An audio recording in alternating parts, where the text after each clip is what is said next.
This is the world's largest naval station. This is Naval Station Norfolk, located in Norfolk, Virginia. The base houses the largest concentration of U.S. Navy forces, supporting 75 ships and 134 aircraft, and manages just about everything happening in the Atlantic.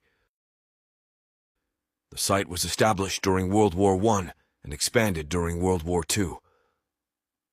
After the war, NS Norfolk became the primary base of the Atlantic Fleet. In 1968, the Naval Air Station became Recovery Control Center Atlantic for the recovery operation of Apollo 7. Today, the station is home port of 4 carrier strike groups and their assigned ships.